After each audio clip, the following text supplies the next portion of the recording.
15 sekund čez 6. Tako natančni smo, tako natančni, kot je bil mogoče Ludwig Wittgenstein. Tomaž Lušavnik sem jaz, predsednik Slovenskega filozofskega društva. Danes imamo že naš 4. večer Slovenskega filozofskega društva v Trubarjevi hiši literature. Do zdaj smo imeli več ali manj predstavitve knjig, no danes pa imamo malo drugačen format. Neke vrste okroglo mizo, forum, če želite, z 4 poznanimi slovenskimi strokovnjaki, ki se ukvarjajo, ki so posvetili precejšen del svojega truda raziskovanju Ludwiga Wittgensteina. In sicer imamo 2 mlajša gosta in potem 2 bolj uveljavljena Wittgensteinova strokovnjaka. Na kratko jih mogoče predstavim. Varja Štran je z nami, vsi so doktori, tega ne bom posebej omenjal. Varja Štran je z nami, ona je pred kratkim izdala knjigo o smislu stavkov v Wittgensteinovi filozofiji.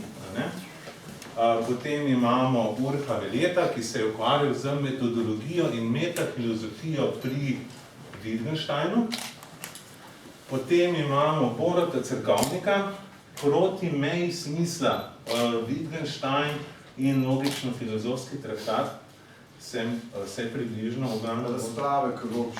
Razprave k logično-filozofskemu traktatu, to je knjiga od Boruta, ki se dolga leta ukvarja z Wittgensteinom, prevajajo tudi filozofske raziskave, tudi druga Wittgensteinova dela, res natančen preučevalec Wittgensteina. No in pa seveda je potem še z nami profesor Andrej Ule, ki se ukvarja z teorijo znanosti, logiko, filozofijo Ludwiga Wittgensteina, ena njegovih knjig, mislim, da je začetka 90-ih, če se ne motim. Potem je Frege Russell Wittgenstein, če se ne motim, še ena, to je tudi še predtem, eksplicitno posvečeno tudi Wittgensteinu, seveda pa Wittgensteinu uporablja še vseh drugih svojih razmislekih. Tako da nedvomno imamo, takole je, z Wittgensteinom se marsikdo ukvarja, ampak naši gosti danes pa so tisti, ki so res se eksplicitno posvetili Wittgensteinu, zato nekako smo se tudi odločili, da bi oni bili danes največ pri besedi. Je pa, kot rečeno, Wittgenstein definitivno ena izmed osrednjih osebnosti filozofije. 130 let je od njegovega rojstva 26.4.1889 se je rodil in pravzaprav obeležujemo to 130. obletnico. In mislim, da bomo danes tudi še spregovorili kaj ne samo o njegovem neposrednem vplivu na filozofijo, ampak tudi na širšo kulturo.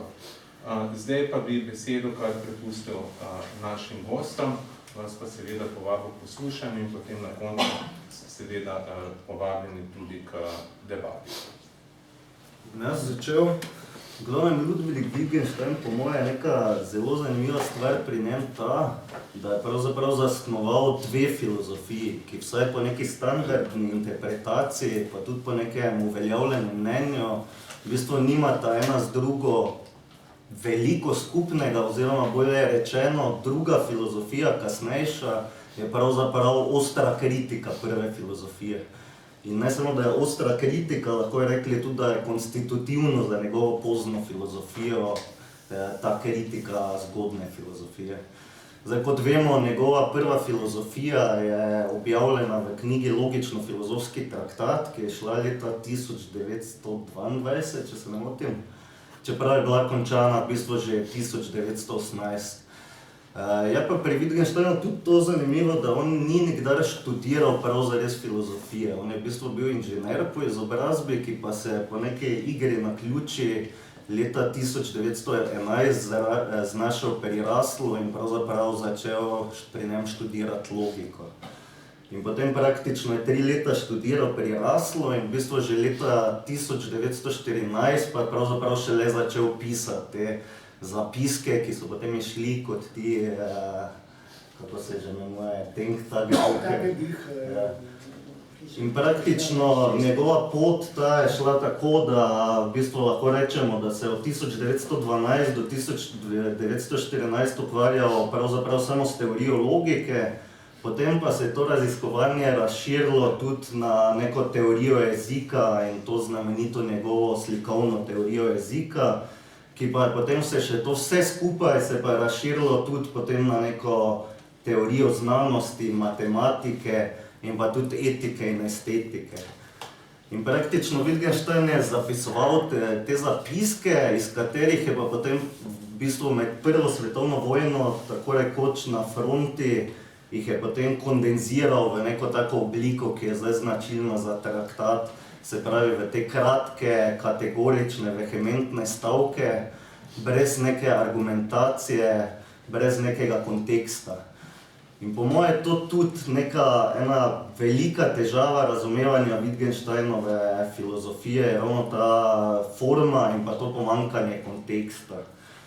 In zdaj sem šel celo preveriti, v bistvu traktat lahko rečemo, da vseeno poglavitna stvar je logika. V bistvu 88% traktata se ukvarja z logiko.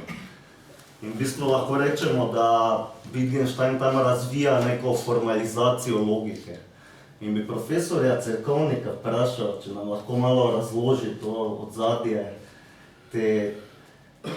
Ja, v bistvu dejstvo je, da je pač Wittgenstein vseeno pisal logično-filozofski traktat na ozadju Fregeovega in Russellovega dela.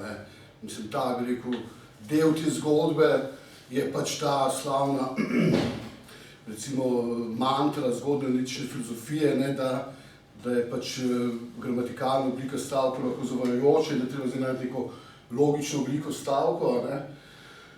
To je rekel nekaj, kaj potem jaz študentom razlagam kot interpretativno analizo, ampak zanimivo je, da potem Wittgenstein s tem svojim zvajanjem na elementarne stavke,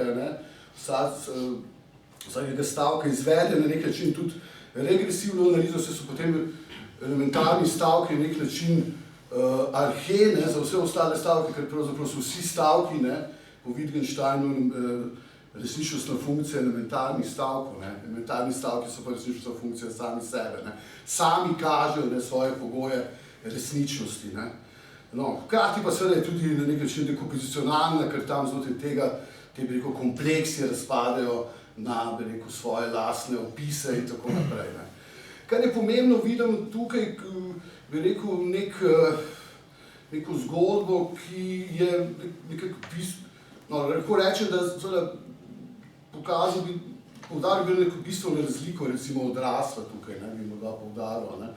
Ras izhaja iz te tako imenovane propozicijske funkcije in potem seveda so eksistenca, univerzalni kvantifikator in tako naprej, neki dodatni operatorji, ki se potem vežejo na to funkcijo.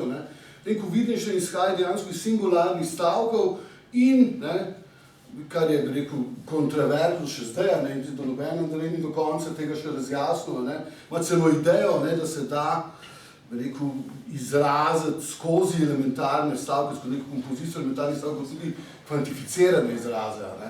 Tako da imaš tukaj, bi rekel, dva različna pristopa in seveda singularni stavki in tu se potem recimo deloma potem zgodba vreče naprej, torej pomen, nek poseben način pomenjen oziroma referiranja lastnih imen, ki se potem vleče deloma skozi Karlapovo knjigo Meaning and Necessity, glede na razumevanje nujnosti in potem morda, čeprav ne eksplicitno, kaže tudi recimo v razumevanju imen Saula Kripka v njegovi knjigi Naming and Necessity. To je neka ena linija, medtem ko drugo linijo imaš po mojem bolj to raslovsko, ki se potem pa vleče skozi Quina, ki je eksplicitno raslo v svoji analizi in potem nadaljuje, morda predvsem nek način deloma, poudarek, torej izhodišče so potem tukaj opisi, ne pa, prosim? Opisi ne imena. Ne imena, in se potem recimo morda kaže tudi, pa jaz bi rekel, se kaže tudi recimo v tej, to je potem vezano tudi na razumevanje možnosti, ki recimo, potem recimo eskalirajo razlike med razumevanjem možnosti med Kripkerjem, ki je bil tudi recimo bolj Wittgenstein iz prvega obdobja in recimo Davidom Lewisom, ki je potem pa eksplicitno po moje Quine, ker bi rekel, pri njemu pravzaprav lahko bi, če je Quine aktualista, ne priznava nobene, poskuša pokazati, kako so ti pojmi nek način problematični, modalni pojmi, jih potem na nek način David Lewis reduciral v neke vrste multiaktualnost, bi jaz rekel. Tako da imaš tule Wittgenstein, na nek način je, rekel, izven, rečemo, mislim, ali pa tvorec neke linije v zgodovini analitične filozofije. Ampak seveda hkrati pa tudi pozni Wittgenstein, v nekem nasprotju, zdaj spet Quinovem recimo naturalizmu, z svojim pristopom k filozofiji, čeprav seveda sta oba na nek način, tako Quine v svoji filozofiji jezika kot Wittgenstein v filozofskih raziskavah na nek način pragmatika, na nek način imate neke pragmatične poglede, ampak mislim, da ta linija se v bistvu je že noter v dunajskem, v logičnem pozitivizmu dunajskega kroga, kjer imaš v bistvu na eni strani, bi rekel, Wittgensteinovce, Schlika in Weissmana, dobro, Schlika so potem umorili, najbolj veste, Weissman je pa potem, čeprav so se nekaj posebno zašla z Wittgensteinom, nekako širil njegove ideje tudi na anglosaksonskem svetu. Drugi strani imaš pa to linijo enotne znanosti, zdaj tudi deloma Kahneman, predvsem pa Neurata, in potem pač te, ki potem neke vrste, pravzaprav, recimo, da bi rekel, da ta stvar potem se razvije v neki eksplicitni fizikalizem, naturalizem, ki je potem vladoval analitično tradicijo, se mi zdi zelo močno tam v 70-ih, 80-ih letih prejšnjega stoletja, ko sem jaz študiral filozofijo, so bili pač analitični filozofi, v glavnem te fizikalisti, ne pa Wittgensteinovci, recimo. Tako da imaš to neko specialno Wittgensteinovsko linijo stalno prisotno tudi zdaj v filozofiji. Upam, da nisem kar reč razširil te zgodbe, tako se mi zdi nekaj tak, to mislim, če ne drugega, samo bi rekel še podkrepiti tvojo trditev, da je dejansko bil tvorec recimo dveh takih zelo pomembnih filozofemov, ki še zdaj vplivata na del analitične tradicije in seveda tudi v mnogo čem tudi na neanalitično tradicijo. Imaš različne pristope, sinteze, primerjave Wittgensteina, recimo tudi s Heideggerom in še s kakšnimi drugimi avtorji. Tako. No pa da še malo dopolniti vprašanje. V bistvu sem vas bolj mislil vprašati to, recimo, zakaj se na traktat veže nekaj tako, da je to nek mističen, ne vem kakšen tekst. Ker če recimo zdaj gledamo z neko distanco, kar on pravzaprav naredi, je najprej da razvije to neko formalno ontologijo, kot ste vi to mislim imenovali, ker pač čisto prek nekih definicij določa razmerja, ker imaš na eni strani lingvistično raven, na drugi strani ontološko raven. Potem recimo pač to slikovno teorijo pomena, se pravi kot neko teorijo jezika in potem teorijo logike. In tudi potem, kaj je ta njegov nek doprinos k temu? Je to neka ta teza o transcendentalnosti logike, o tem die allumfassende weltspiegelnde Logik. Je to nek premik odrasla, kritika rasla, ali je to samo nadaljevanje linije neke? Jaz mislim, da Wittgenstein v traktatu ni raslovca. Če to sem nakazal, ker preko njegove izhodišče so singularni stavki in razumevanje singularnih stavkov tako kompleksnih in njegova analiza v bolj elementarne stavke. Ta misticizem pa ne vem, mislim, da smo z Andrejem tako malo, nismo čisto na istem nivoju, jaz sem recimo manj mistika glede Wittgensteina, kot ti se mi zdi. Ampak zdi se mi, da se teh mističnih elementov pravzaprav mislim, stavkov, po mojem, so 2-3, ne, predvsem, ne, da pač, predvsem mislim, da tista trditev, ne, da kako svet je, to ni mistično, ne, to je stvar logike, logika mora to kako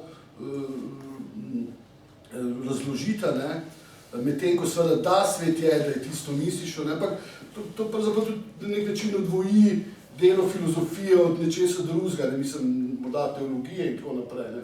Ko recimo morda, bi rekel tle, da je mistik per negacionem, ne. Zdaj, potem se druga stvar je pa to razlika med kazanjem pa izrekanjem, ne. Mislim, da neka ideja je ta, po mojem mnenju, ne, da pravzaprav tudi te nesmiselni stavki, ne, o katerih on govori, ne, mislim, da so stavki lahko nesmiselni, po mojem, takrat iz dveh razlogov, ne.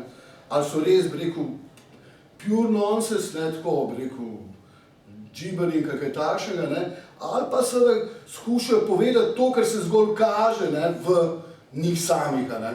Kaj zdaj, recimo, vidiš, da je to trdno zastavka identitete, ne. Zakaj bi pravzaprav govoril o identiteti, ker se identiteta stalno kaže v tem, da, ne, da pravzaprav v jeziku uporabljamo isto ime za isto stvar in različne imena za različne stvari, ne. To je bila njegova ideja, ne.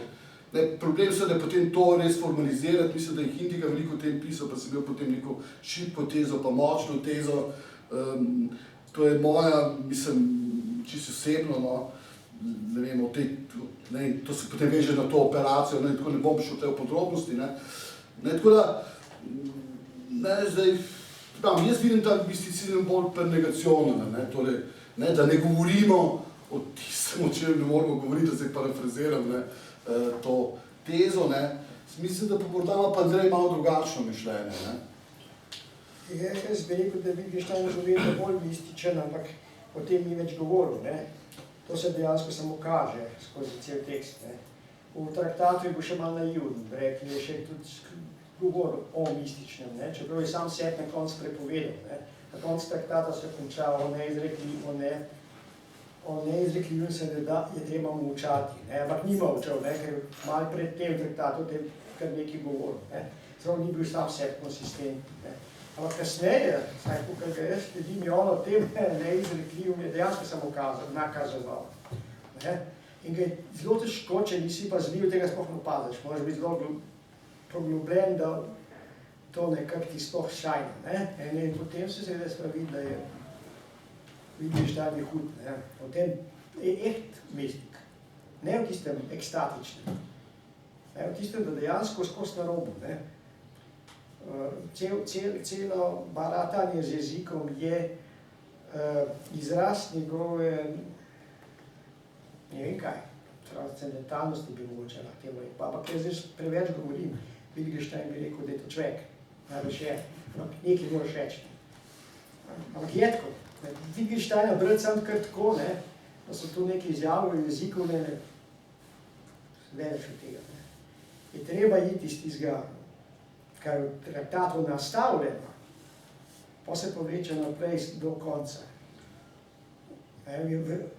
O gotovosti pa v nekaterih izjavah, ki so tam pri koncu življenja, to pride malo bolj na dan, ne.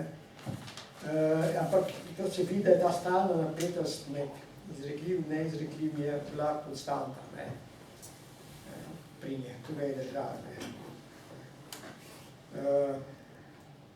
Res pa, da ni malo tega, če mi reče metafizični človek. Tega pa izrecno ni malo, ne. No, pa kaj pa po vašem mnenju, recimo, sama ta formalizacija v traktatu?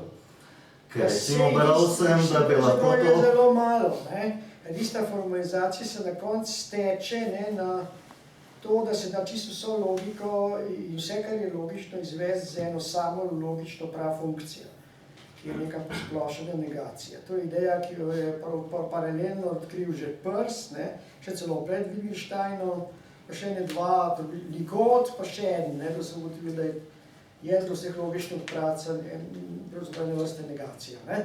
In Wittgenstein je to sam do konca raztegnil, tako raztegnil, da je vključil še zelo genialen način tudi splošne stavke. Splošni stavki so stavki, ki pravzaprav, če se striktno rečeno, so vsota potencialno neskončno mnogo posameznih stavkov podobne logične oblike. Če rečemo, vsi ljudje so smrtni, rečemo, Janez je smrten, Francej je smrten, vse mi našteješ, pa še moraš pustiti in tako dalje za vse ostale. No in to je tisto, kako to izraziti, da v bistvu to je vse izraženo zelo samo posplošeno negacijo, ki rečemo, ni res, da je ali eni, ali drugi, ali tretji, ali četrti, itd. Kaj pa ta itd. Na koncu? Kako pa to izraziti? To je Wittgenstein pravzaprav naredil. In je izmislil se en trik, bi lahko rekel, ki se mu reče, ponazarjanje splošnosti. Zato, da jih spremeniš v variable. Splošnost je naznačena s tem, da namesto imena uporabljamo spremenljivke. To je ideja, ki jo je že pravzaprav Aristotel uporabil v svoji logiki. Da je uporabil variable, splošna imena, zato da je pokazal logično formo stavkov. Wittgenstein še korak naprej uporablja eksplicitno variablo x, rekla pa y, on ima drugo imena, ki kaže za katerokoli ime, po domač povedano. Če rečemo x je a, to je zajema vse stavke te oblike. In x je a, če rečemo za vsak x je a, pomeni a je a, b, p, a, c, a, drugi a je veliki a. Prvi so mali. Tako naprej. Za katerakoli že, in ta katerikoli spremeniti variablo, to je bil njegov osnovni trik. Cel jezik funkcionira, ne rabi samo imen, ampak rabi tudi spremenljivke. In to je tisto znamenito za vse. Prvi stavek traktata je, kako je že prvi stavek traktata, to je tudi jasno.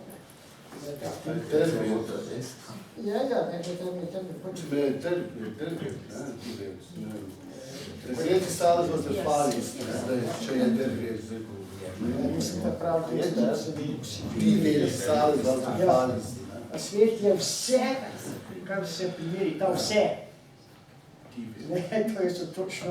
To je ta splošnost. Ni samo to se primeri, ono se primeri, ampak karkoli že je, karkoli se lahko primeri, se primeri. To je celota sveta. Že v prvem stavku je to noter. Niso samo imena, ampak je tudi ta karkoli.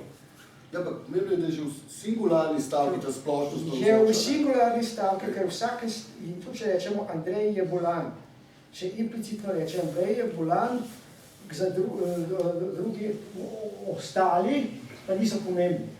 Vedno je to zraven, da vsi ostali. V vsakem stavku je skrita ta vsi, po Wittgensteinu. Ker potem lahko vsako ime spremenimo v variable, da bi potem nekih stavkov... Eksplicitno traktatu je en mest pravi, vsako ime se spremeni v variablo. Tukaj on govori o variabilnem imenu. Zdaj ne govorimo o neizrekljivem. Wittgenstein je neko čakano, v redu, ampak nekaj moraš. Wittgenstein je čakal. To, da sploh nakažemo to, kar se zgolj kaže skozi korektno, logično uporabo imenu stavki. To so te mejne stvari v logični stavku. Vse s tem se ukvarja traktatov. Centralni stavk traktata je tisti, kjer napiše to splošno logično obliko vseh stavkov. To je znamenita šesta teza, ki je pravzaprav ena logična formula, ki dejansko ni nič izrekljivega, samo nekaj, kar se v formalnem zapisu pokaže. Tako lahko iz elementarnih stavkov tvorimo vse stavke. Vse stavke, ja.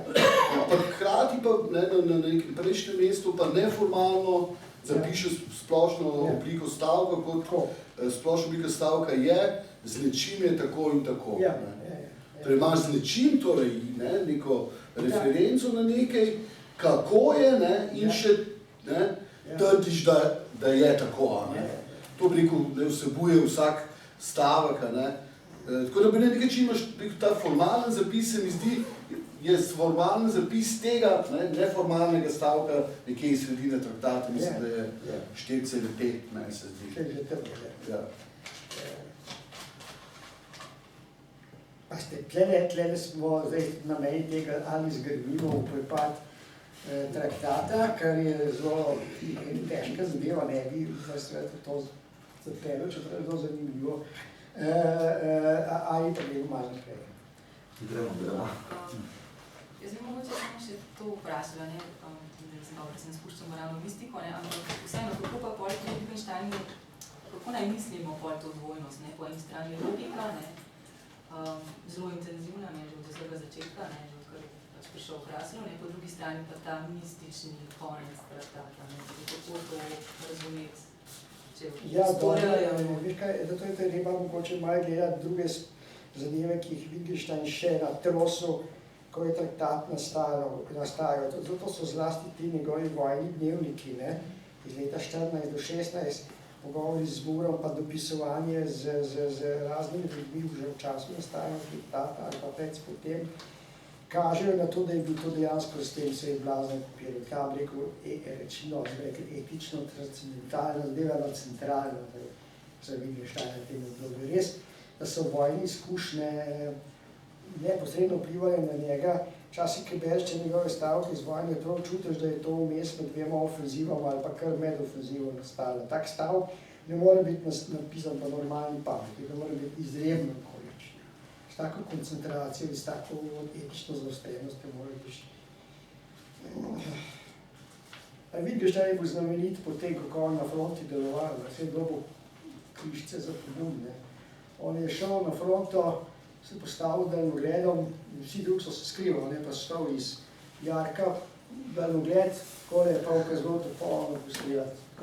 To je jasno, da ga bo rekel, bi pa jaz na vsak drug metek, kar pa prvi bi ga mogel zadeti, pa ga ni. Ampak on se je izpostavil skoraj da samomorilsko. In še zraven si je očitil, da je reva. Zakaj je to naredil? Zato, ker si je sebi nenehno čutil strah. In da bi premagoval ta strah, se je izpostavil. To se vidi zdaj v dnevniku. On je bil neverjetno direktor, pa rekel.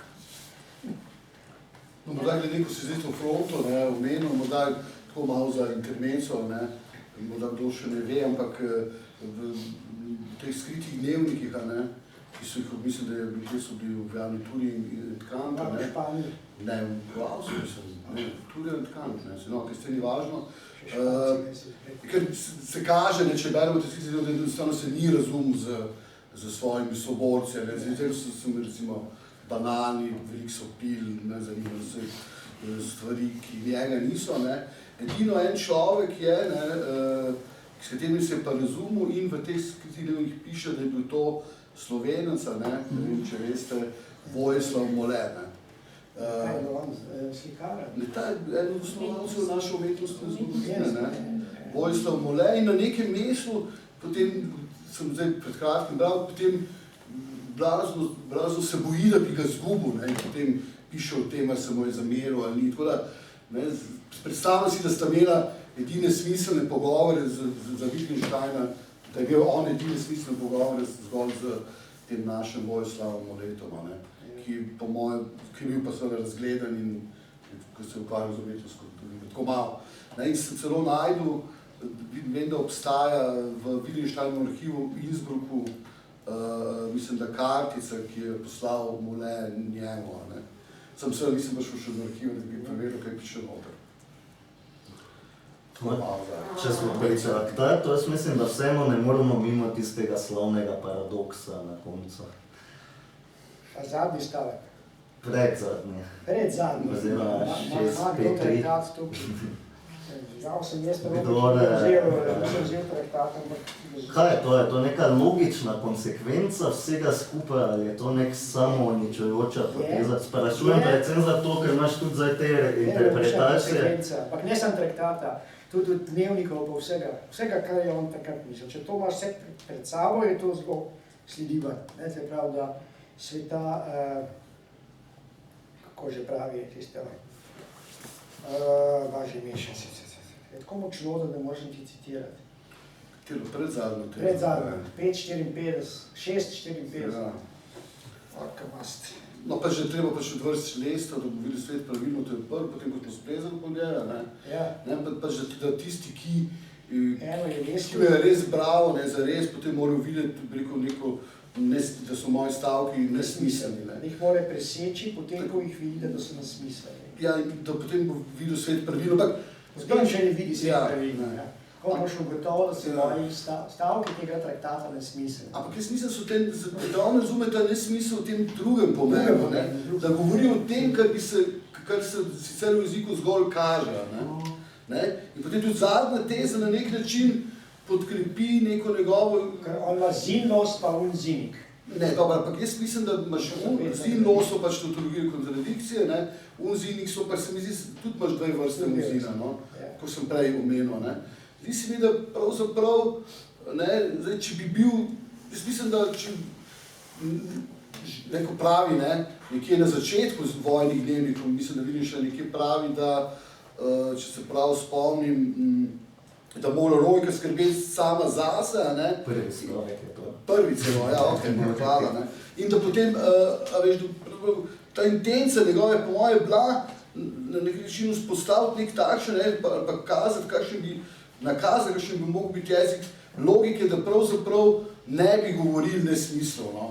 Na nek način, nek sistem, ne, kjer bi znotraj samega sistema, torej znotraj jezika, bilo dopuščeno samo tisto, ne, kar govori o neki možnosti, ne, torej neke izjave, ne, torej vse izjave, bi pa ta sistem, ne, bi rekel, sam na sebi, te nesmiselne izjave, ne, in bi rekel, bi pa ta sistem na nek način izključeval, ne. To je nek način, ne, da bi to bil sistem, ne, kjer se ne bi zgodilo, da bi se dalo v njemu izreči to, če se ne da povedati, no. Tako se mi zdi, no. Sprašujem zato, ker ima zdaj te interpretacije, ki poskušajo neko enotnost v Wittgensteinovi misli razviti in ki se obešajo na ta stavek, pravzaprav poskušajo pokazati, če jaz to prav razumem, da je pravzaprav cel traktat nek redukcijo ad absurdum praktično tega Ruslovega logicizma in Mislim, da z Andrejem so oba bolj stare sorte Wittgensteinovcev, tako da ne sprejemam pač te teze teh novih Wittgensteinovc, ne, kaj so Alice, ne, kaj že, ta Cora Diamond pa ta glavna, ne. Se mi zdi, da je, mislim, ne vem, no. Prepoceni. Meni se tudi zdi, no. postmodernistično. Da niti ne, to je pre-simpel, to je po Wittgenstein za Američane. On zdaj imaš, Bog nam nekorekten. Ampak kako pa vidi? Mislim, ker po drugi strani se pa vidi blazen napor, ne, v teh dnevnikih, ne, k tej tenziji, ne, ki sem mislil, da sem jo neko cilju, ne, ki sem mislil, da sem jo vsem prej nekako uspel nakazati, ne. Kako, ne, se ni dokončal Wittgenstein tega, se tudi ta bi rekel, navedbe o tem, ne, kako bi nadomestil znak identitete, da je imel stav nek jezik brez znaka identitete na nek način, ne, tudi imate neke primere prevajanja Ruslovega pogleda, ne, na svojega, ne, oziroma bistveno je to, da Wittgenstein hoče razumeti te variable kvantifikacije, ne, variable ekskluzivno, ne, medtem ko jih Ruslova sistemi, tudi tukaj se učimo v šoli prvoj, ki zmerno razumem inkluzivno, ne, če bomo x pa y, ne, pač kažete isto celoto, ne, pa Ruslo, ne. V Wittgensteinu, ne, je pa to, ko se spravi nek staveka, ne, če rečemo, ne, če bi Russell napisal, vsi so mu ploskali, ne, potem seveda bi pač pa Russell tudi on sam sebe ploskal, ne. Medtem ko pri Wittgensteinu bi pa najbolj težko rekel, ne, da pač bi on sam sebe ploskal, ampak bi pač, ne, torej vsak x bi veljalo, da pač ploskal recimo Andreju, ne, ampak potem se ne moramo potem tebe, ne, zamenjati tudi na mestu x-a, ne, razumeš, po tej Wittgensteinovi interpretaciji variabel, ki je ekskluzivna, nekaj imam tega v svoji knjigi, no, mislim, sem rekel, kot sem prej omenil, hintiko, dejansko je pa to težko izvesti v nekem konkluzivnem logičnem sistemu, ne? Te vse njegove ideje. Ampak se mi zdi, da pa pokaže pot, kako bi prišli do tega jezika, ne? No, jaz sem recimo bral neko mnenje, da bi lahko v bistvu vzel traktat kot neko deskriptivno teorijo tega, kako tvoriti formalne jezike oziroma umetne jezike. Seveda je, to so tudi logični pozitivisti iz traktata potegnili, ne, zlati Carnap, ne, so dejansko poskušali, Carnap bo logične sintaks der Sprache, je točno to poskušal iz traktata narediti, ne, tak sistem, Wittgenstein bo čist besen, ker je menil, da ga totalno ne razume. Ampak to se je uveljavilo kot tisto, kao Wittgenstein. Tako da je, seveda, to je šlo potem v to, tako analitično ortodoksijo, kjer je sam Wittgenstein nasprotoval. Že ne sam pozni, ampak že kar zgodnji.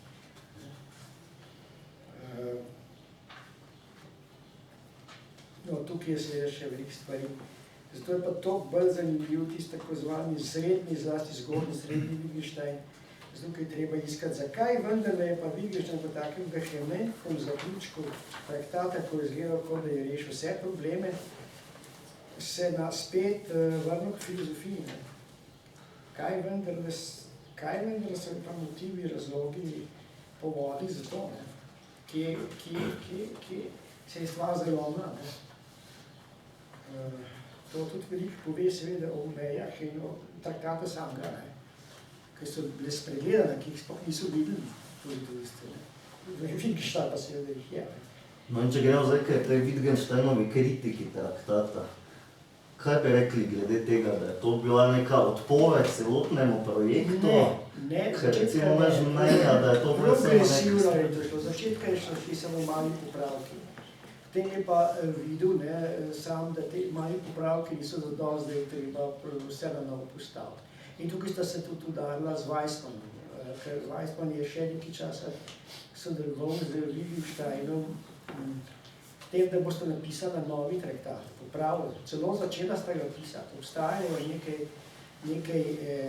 neki začetki tega, kako rekel, prvih 3 teze, meni se zdi, so na novo napisane. Potem so se pa neki sprla, interpretacije so razne, zakaj, skratka projekt se ni nadaljeval. To naj bi bila celo prva knjiga, v tej, kjer je šla tudi logična sintaks der Sprache od Carnapa, v tej zbirki, ki so zasnovali v okviru logičnih dunajskega kroga.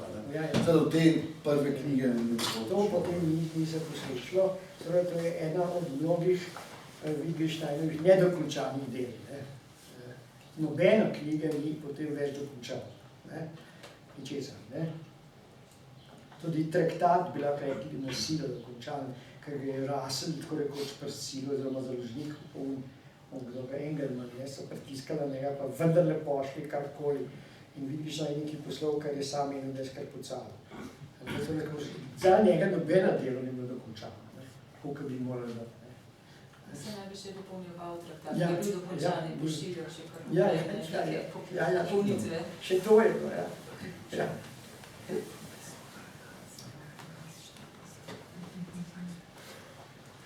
Ja, kaj pa mogoče to kulturno ozadje, pred nastankom traktata? A ta dunajski misliš, predvideli? Ja, recimo, recimo vpliv, ne vem, Weiningerja pa Schopenhauerja, recimo. Ja, seveda, to je vse bilo takdaj v luftu, preko zraku, marsikaj, pa začetki psihoanalize, pa kaj je se na Dunaju takrat bil prisotno. Do prve svetovne vojne. Dunaj je bil morda v nekem smislu intelektualno središče Evrope takrat. Tako da v umetniškem in filozofskem smislu. Musil je bil zanimiv zgodni Musil, mož brez posebnosti, je literarizirana zelo podobno osnovno stališče, kot je traktat. Vse sta tudi prijatelja, sta se poznala. Tako da tle je vrelo, tukaj gotov Wittgenstein ni sam. pa los, ne, ornamenti z družine, recimo, to očiščenje jezika, ne, po mojem čisto analogno temo, ne, očiščenje naše okolice, teh odvečnih ornamentov, ki v bistvu zgolj prikrivajo, ne, neko osnovno kulturo, ne. Krausa sem tudi kisle, ravno mi je na umu. Ta kot dramatik, kot esejist je, to gre v zelo podobno smer, to je skupen duh tega časa. Človek se lahko fantazira, kaj bi bilo, če ne bi bilo prve svetovne vojne, kam bi se to razvilo. Ne vem, kar je to potem, ta katastrofa svetovnih vojn, prve in druge, zelo premetala. Zanimivo se mi zdi ta zahteva, ki se v bistvu pojavi po nekem novem načinu izražanja. Vsega, ja. Skratka, kako bi rekel, odvrč, balast, tega, če bo bi še rekel človek, los bi rekel okrasek, kraus bi rekel, neka cenena dramaturgija. Franko bi pa rekel bullshit, ne. Ja, tako, ampak skupaj je to malo. Se si citira tam vidiš. Ja. Očiščenje neko, no, recimo, lahko rečemo. Ne redukcionizem, to ni redukcionizem, kot se dost, kot se nekaj razume, je minimalizem. Z minimalnimi sredstvi maksimalno izraziti. To je bilo tako v umetnosti, kot filozofiji, kot življenju prisotno. Mislim, da vidim štanki, koliko je še z logiko, ne?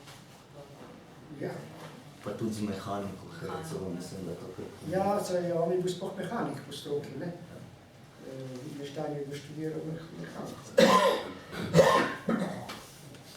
Je tudi nekaj delal mehanike.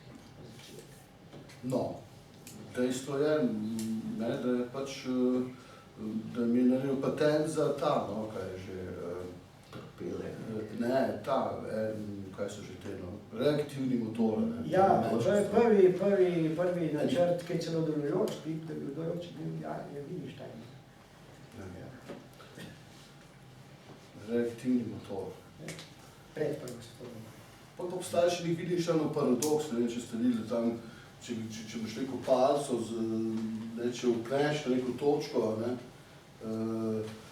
potem pa, če premikaš to točko, ne, mislim, nekako to čudno premikaš, pričakoval bi, da pravzaprav bi na drugi strani bil krog, ne, pa pri neka srčasta oblika, no.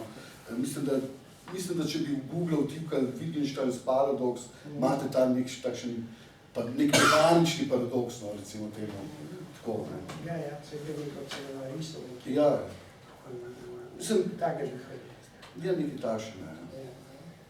Tako da, nek takšen, nekaj renesančnega je bilo v njemu, se mi zdi, ne, ali pa nekaj velikno, da ne bom, ne, tako da ta, je pa po mojem to res vpliv tistega trenutka, če ne, na Dunaju tega vrenja intelektualnega in vsega tega, kar smo že rekli.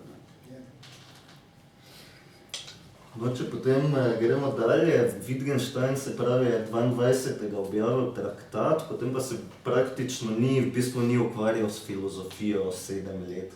Potem je šele na prigovarjanje Russella, Ramseyja in pa Keynesa se vrnil v Cambridge, kjer se je začel ukvarjati s filozofijo in pravzaprav je začel s tem, da je začel kritizirati svojo preteklo filozofijo. In potem je pravzaprav do leta 1951 res obsesivno zapisoval te svoje zapiske, ki obsegajo, mislim, da tam okrog 20.000 listov, ampak nikakor mu pa ni uspelo sestaviti več knjige. Čeprav lahko rečemo, da so raziskave zaključeno delo, ampak so išle postumno in tudi je v bistvu zaključenih samo teh 694 paragrafov. Zdaj pa me zanima, kaj so ti neki premiki, ki so se tukaj zgodili pri formiranju te nove filozofije, da tako rečem. Jaz sem šel, enkrat sem bil v Cambridgeu, v Wittgensteinovem arhivu, tam imajo kompletno dejansko DRS, stvari njegove, ne, tako da se moram reči, to je sveti kraj zame. ga sem v rokah držal dejansko njegova dela. Se pravi, dejansko take vihar, ne bral, ampak držiš v rokah, necenzurirano zadevo, je čist poseben občutek. To so večina stvari so rokopisne. Treba se najprej navaditi na Wittgenstein rokopis. In zdaj tako, mi kot ti beremo to tiskano, to daleč od tistega, kot ti tam bereš. Zato, ker on piše in daje poudarke s svojo pisavo. To je res neizrekljivo, ker v teh poudarkih se kaže bistveno. Tega ne moreš, če ti to natipkaš, pretipkaš, pa če še tako neke črtice dela zraven, ni isto. Ti se moraš najprej naučiti njegove pisave, ki je težka. No, potem ga nekako naučiš, počasih tudi zašifrira, včasih zrcalno piše, potem so klike dela. In vse to se izvežbaš, naučiš. Ampak tolikrat moč prideš ta dejansko Wittgensteinov svet, živiš v rokah, take brihar, pa vse tiste njegove pisma, je vemaš, to je čisen, to je res, da smisliš. Moram reči, poskušajte, boste videli. No, in to vidiš, da je to živil, to bo delal, ne vem kva, 100 na uro, ta njegova. Ne vem, kaj bi šlo kriko, kaj je vse tle noter, ampak velik, ne. Kakor enkrat, und das ist, velik D, pa bum, das ist wichtig, ali pa šajse, ali pa, vidko prej, to nisem kar tako, ampak to nekaj pomem se skrple, kako tis brat je čist drug. In tudi, ko berem pol druge stvari. No in sem bral tudi tega, sem si rezerviral, da bom eno njegovo leto vzel vse, kar je v tistem letu napisal. In to je bila, veste, ena taka remiza takole, velika za 2x meter, recimo 1 meter približno, polna raznih spisov, na roko napisanih in natipkanih, takole debelo, vse, to je bilo v enem letu, ne vem, tekaj leto sem si izbral, tam nekje, ko je začel pisati raziskave v 37, ki me je zelo zanimalo, kaj se takrat dogaja. No in imate se, nisem pa še do konca, ker sem imel slab mesec časa, ampak koliko je ta človek delal, pa koliko je to, kakšno strast je tle noter, ne, beštica, ti si res ne vidi. Res ne vidi.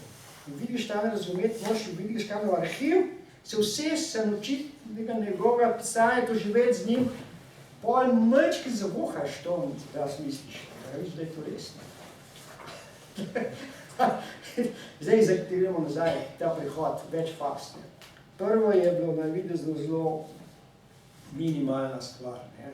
Ugotovo je, da nekaj narobe z pojmom elementarnih stavkov. Da ne da se jezik spraviti na množico povsem logično neodvisnih stavkov. Da ta ideal logično neodvisnih preprostih stavkov preprosto ne drži, da ni nikjer takih stavkov. Da je to samo zahteva. Da je to samo zahteva, dejansko imamo upravka pa z mnogimi sistemi približno logično enostavno. V resnici pa niso, zato ker se ne izključujejo povsem, oziroma se izključuje zato, ker to sistem zahteva, ne pa po svoji lastni naravi, tako kot je mislil traktat. In zato imaš logične sisteme stavkov v barvah, logične sisteme stavkov o ne vem kaj, velikostih in tako naprej. Imaš razne sisteme. V vsakem od teh sistemov so najbolj enostavni stavki, ki so enostavni glede na ta sistem, ki so pa absolutno enostavni. To je bila prva sprememba. Ker v traktatu je en sam sistem, če lahko temu rečemo, elementarnih stavkov, predpostavka, ki je odslikava sveta. Potem se je pa to podrlo, to je že pravzaprav velika sprememba. Potem pa ugotovi, da tega ni, da so mnogi sistemi, vsak s svojo logično gramatiko. In vsak je v bistvu prosta konstrukcija. Tlele je pa igrala še eno vlogo, ena stvar, ki se mi zdi, da je rahlo zavedla. Poslušal je predavanje enega filozofa matematike Brouwerja, ki je ustanovil novo smer, ki se reče konstruktivizem in intuicionizem, po katerem se matematika gradi iz nekih prvotnih intuicij. Te prvotne intuicije sta samo dve v osnovi. Intuicija naravnih števil, 1, 2, 3, 4, 5, 6, 7 na skončnici, pa intuicija zveznosti, kontinuuma, točke na premici. To so dve osnovni intuiciji, s kateri imamo v matematiki opravka. Vse ostalo je pa delo logičnih konstrukcij na podlagi teh prvotnih intuicij. In te logične konstrukcije so različni sistemi. In ne da se matematike spraviti na en sam sistem, na eno samo logiko, kar je poskušal Russell, pa je poskušal Frege, ne gre.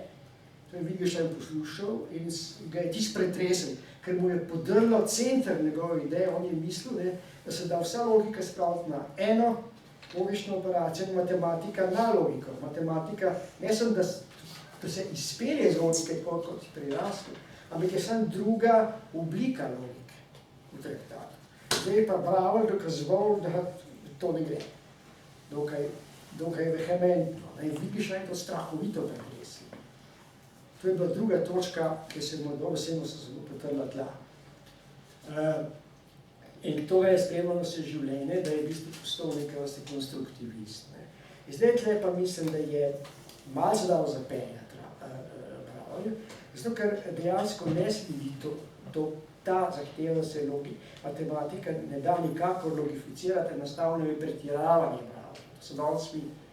Zato ker v vseh matematičnih konstruktih je nek skupen temelj, ki je zadnji skrit. In ta je dejansko izrazljiv v tej običajni, kaj rečemo, predikatni logiki prvega reda z enakostjo. To je v temelju čisto vseh matematičnih iger. Torej je še vedno, če bi tako, sam ta temelj ni tako neposredno prisoten, ker sta si Russell pa Wittgenstein zgodni, traktatov mislim, ampak bolj skrit. Je pa, če bi Wittgenstein to vedel, to se je dokazal in pokazal šele po drugi svetovni vojni, ali pa nekje kot koncu preloma. Takrat, ko je Wittgenstein poslušal to predavanje, pa so vsi temu verjeli, da je to dejansko, pa so spet razdelili eni na logiciste, ki so verjeli Russellu, eni na konstruktiviste, eni na formaliste in še mnogo drugih istov, vse skrb matematike razpadle na različne vernike. Še danes, tako. No, ampak dejansko je logika vsebovana, ne tako enostavno. Če bi Wittgenstein to gotovo, bi rekel, moj traktat morda ne drži tako neposredno, ampak na bolj globi način, kot vsebovan pa je. Žal tega ni videl in ker tega ni videl, je marsikateri, jaz mislim, napake naredil v kasnejši filozofiji. To bi se dali konkretno, nekatere sklepe, nekatere zadeve enostavno ne držijo. Recimo njegov spor z Gödelom, ko je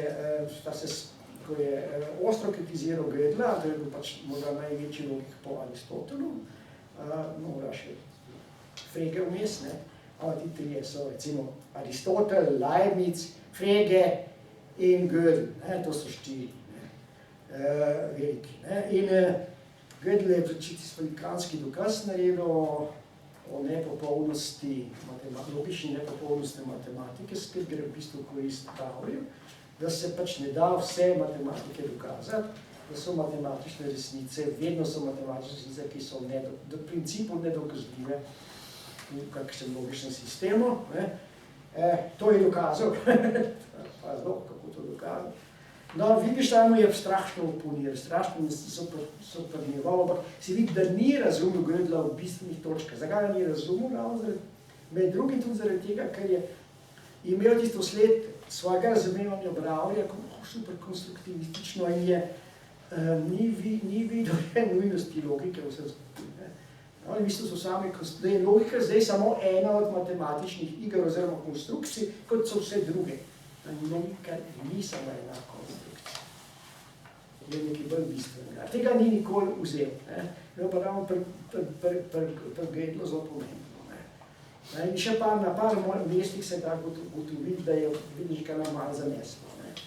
Ni mu pa nobenega, da bi ga poučil, zanimivo o tem, pa se dečko Lomeška. In v celem njegovem krogu ti raste, ni treba nobenega, ki bi usedel pa pogledati, stvar je malo drugačna. V tistem času še ne, ko je Wittgenstein delal. Malo kasneje se začel. Danes isto je bilo jasno.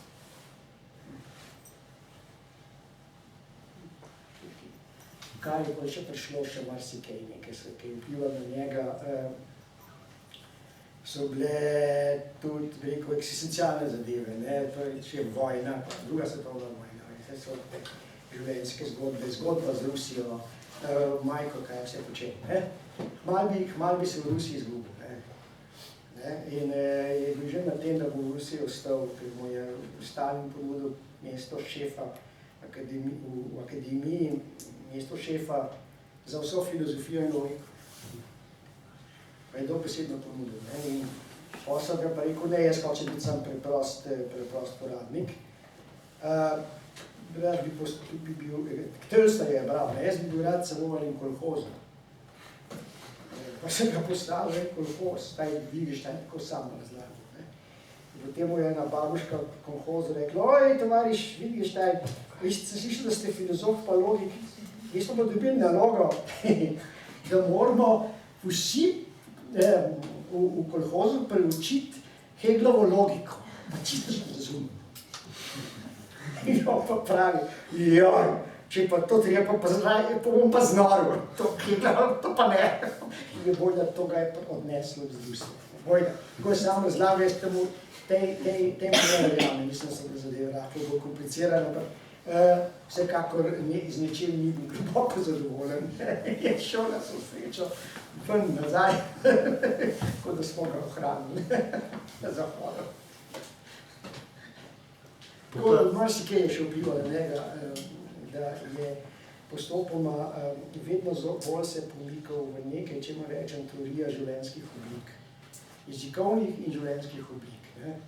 Najprej si jih je razumel zelo konstruktivistično, tako kot bral, kot sisteme, konstrukte s strogimi pravili. Pa je videl, da teh strogih pravil je bolj malo, oziroma so pravila vedno implicitna in varirajo.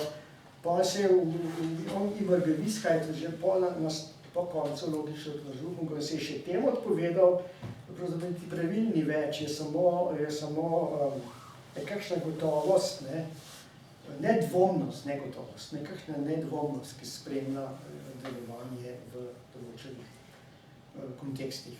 In to je blazno pomembno. Zakaj smo nedvomni? Zakaj nedvomni? In brez tega, da nobene situacije ne obvladaš, če na neki stvari ne dvomiš, ne gre. Ti to samo socialna zadeva, pa tudi logična. Ne da se nič početi, če ni konteksta, takega, da ima implicitno za sabo nedvomnost. Te nedvomnosti se mu tam ne zdajo niti izreči, to je neizrekljivo, znotraj iste jezikovne igre, ampak so pa prisotni. No in to ga je blazno zanimalo, ga je na koncu zanimalo. Tukaj je pa na koncu prišel. Ampak jaz bi rekel, da konc je na nek način ponovitev traktata na višji ravni. Spet je izrekljivo, neizrekljivo. Vedno se je v tem vrtel. Zelo zanimivo je pa to vidiš pred sabo, kot tiste njegov zapis, ki vidiš pravi Peter Cambridge. Vzemite si te spise, pa se poskušajte brati Wittgensteina bolj živo. Za neka ključna pojma Wittgensteinove pozne filozofije sta zagotovo družinska podobnost in jezikovne igre.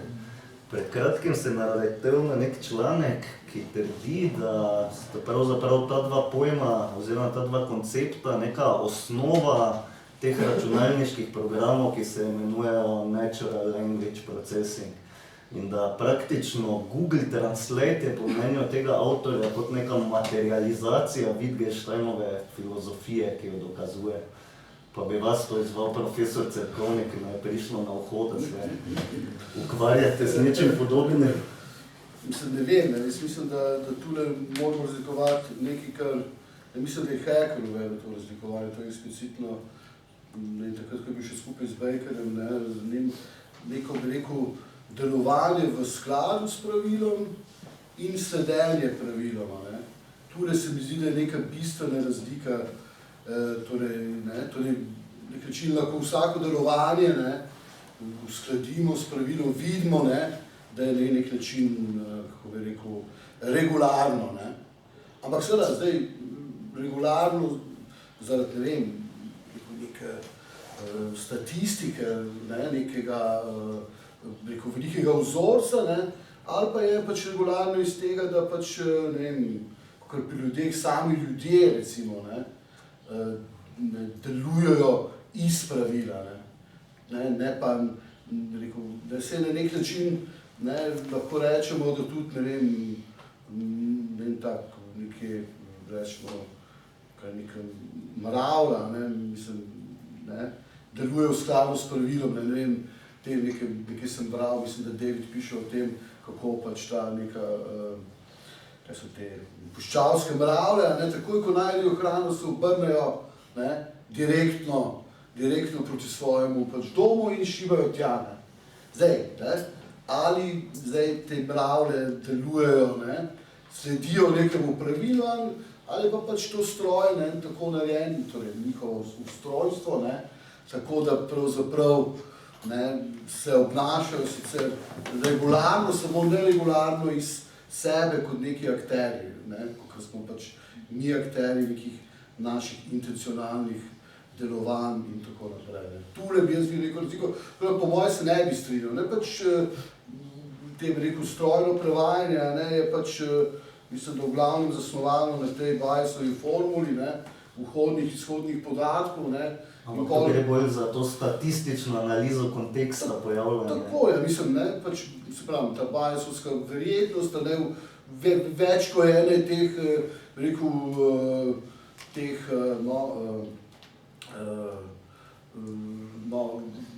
povezav, ne, med vhodnim in izhodnim jezikom, ne, večja kot je baza, ne, večja je verjetnost, da bo na izhodu prišlo do pravilnega, ne, torej pravilnega rezultata, ampak to ni, se pravi, delovanje, torej ti stroji ne delujejo, ne, na podlagi nekega, torej iz pravila ven, če bi tako rekla, ne, sledijo pravilom, ampak teda na zunaj pa zgleda to, da je v skladu s pravilom, ne, tako da, ne vem, težko bi, jaz se ne bi s tem strinjal, ne. Zdaj, ne vem, se pravi, malo je presenetilo to vprašanje, ne, da sploh kdo na to pomisli, no, mislim tako, ne. Smislo tega prehajanja mej med pojmi in ne. Ja, mislim, da tle še stvar sem interpretacije, interpretacija pa še ni pomena, ne, se mi zdi, ne, torej ni neka dispozicija ravnati v nekih okoliščinah primerno pravilu, ki ga obvladuješ, ne. Veste, pri pravilih, da se nekdo ravna po pravilu, mora biti zmožen napačno slediti pravilu. Ja, tako. Navaden stroj ali pa mehanizem ima samo dve variante. A sledi enemu pravilu ali pa ne sledi nobenemu pravilu. Nima pa tretje variante. Še nobena umetna inteligenca do zdaj, da bi napačno sledila pravilu. Ali pa rečemo, da bi sledila drugemu pravilu, kako ne? Ali pa drugemu pravilu. Ja. Ali pa drugemu pravilu. Človek pa to ima. Ne bom rekel, ali hvala Bogu, ali nažalost, to še ne vemo, ampak tako je. To je kategorijalna različna. Recimo, da je to družbeno, v bistvu, vidiš tam, da je to del življenjske oblike, se pravi, socialna danost, da rekel človeka, da človek v drugem. Ali pa naravna danost, ne? Ali socialno, ne naravno, če lahko ima je naravna v najvišjem pomenu, ki to omogoča. Jaz bi temu dodal, da je ravno to razlikovanje med slediti pravilu, torej pravilu ponovati potem razlog delovanja, ne, čemu pač mi tako delujemo, ne. Medtem ko tam gre pač za neko vzročno-posledično zvezo, ne, ki je pač potem rekel na nek način gre po nekem zakonu, ne, kako pač še kaj drugega. V tem smislu, ker če gledamo tako neko prevajanje, mora program ugotoviti jezikovno igro, ki se igra. Zdaj to, da pač oni to z nekimi statističnimi analizami, ampak vseeno je pa to nek dokaz te teze o jezikovnih igrah in družinski podobnosti.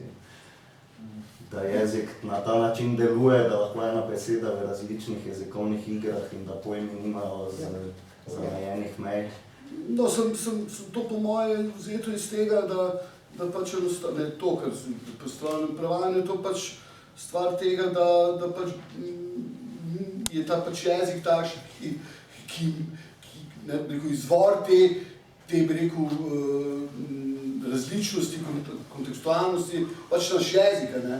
Medtem ko seveda se pač to na nek način po mojem, glede na pojavljanje teh, bi rekel, povezav med vhodnimi podatki in izhodnimi, nek način kaže v neki statistiki, ne, da enostavno, ne, bi rekel se, ne vem, beseda, kaj pa vem, krop, recimo to angleško bank, ne, recimo River Bank, pa pač banka, ne, lahko pojavlja pač seveda, ne, z nekimi zadevami, kar se tiče reke, ne, ampak, razumete, na nek način je to zunanje temu samo pomenu besed, ne.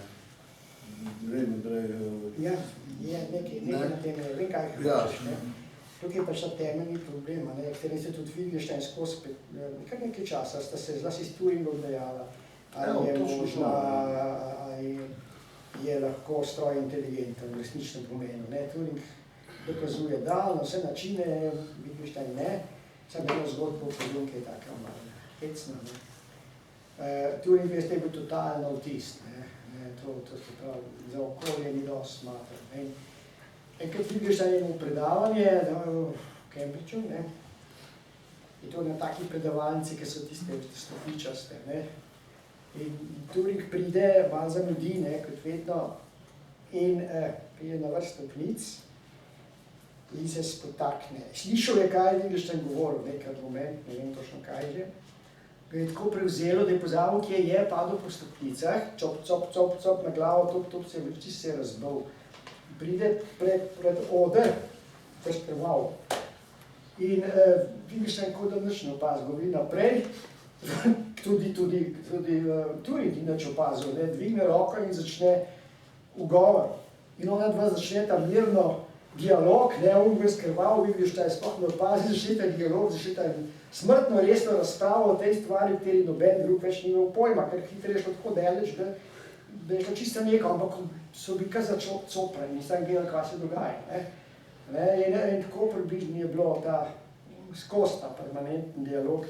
Turing je skušal dokazovati, ja, računalnik, algoritem je sposoben inteligence, Wittgenstein ne, niti enega pravila, enostavno ne more zares slediti. Tako sta se dejala, tako.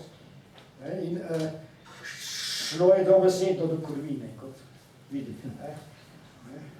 To je malo celo v drami. Nekdo je napisal iz te zgodbe tudi en dramski skeč, kjer je to uprizorjeno, nek švedski Wittgenstein monolog, to bi se nek zgoraj videl, kako bi to uprizoril. Pa kdo bi se dal po stopnicah pač. To je morda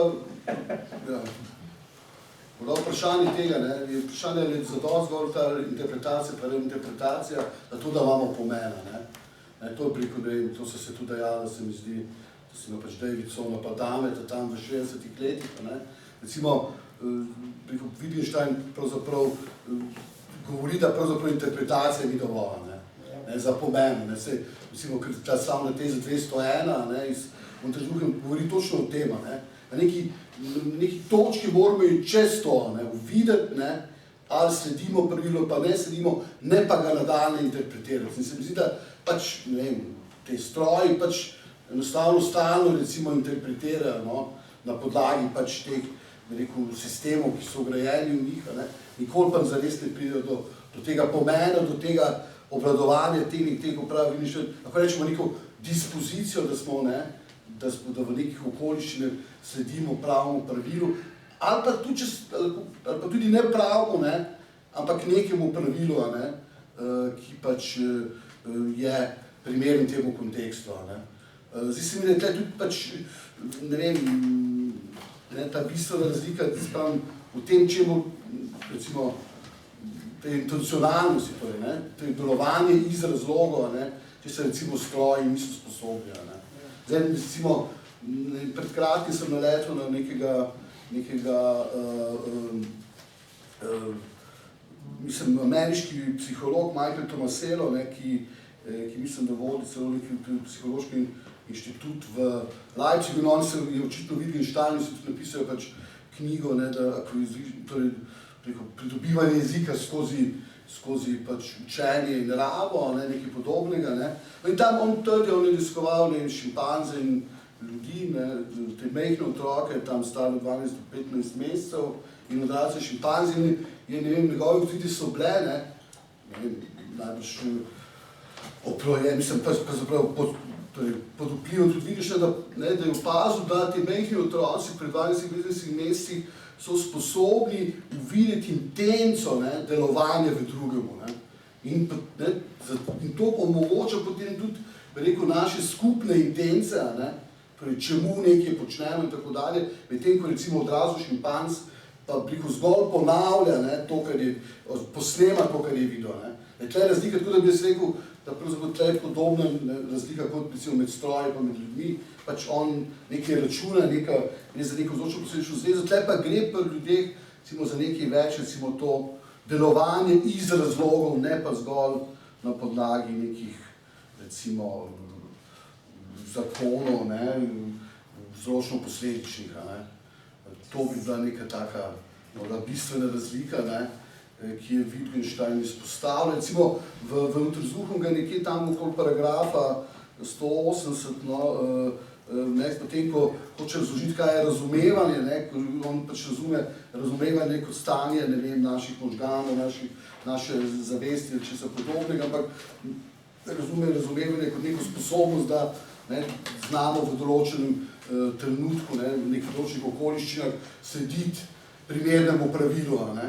Ampak to seveda na nek način v teh paragrafih govori o tem, kako ni treba niti pravzaprav imeti nobenih predstav, ne, enostavno sledimo in tako naprej. Ne. V neki točki tem, da bi olajšal to razpravo, ne, preideš razumevanje na branje.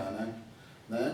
Branje, ki je seveda potem neko prevajanje iz pisne oblike v zvočno podobo, ne, in tam potem razlikuje med živim pa neživim bralcem. Neživi bralec je človek, ne, in pravzaprav medtem, ko seveda neživi bralec je tam stroj, ne, in pravi, da tle razlika, kdaj za človeka rečemo, da bere, ne, pravi, da že za to branje pravzaprav je tako, rekel, te kriteriji so tako kontekstualizirani, da ne moramo reči, da v tem trenutku se on naučil branja, medtem ko se, če govorimo pa o branjih strojih, ne, je pa rekel, ne, mislim, da je tam omenjal, da takrat, ko pride do nekega stika znotraj stroja, torej pri stroju je pa pač takrat, ko je program dobro narejen, ne, torej to je ta neka razlika, ne, in zato se mi zdi, no, da pač ta, dobro, na nek način, zaradi te enostavnosti branja, ne, se mi zdi, da stroji so sposobni pač prevajati, ne, ampak čeprav se pridobijo to sposobnost na drug način kot ljudje, ne.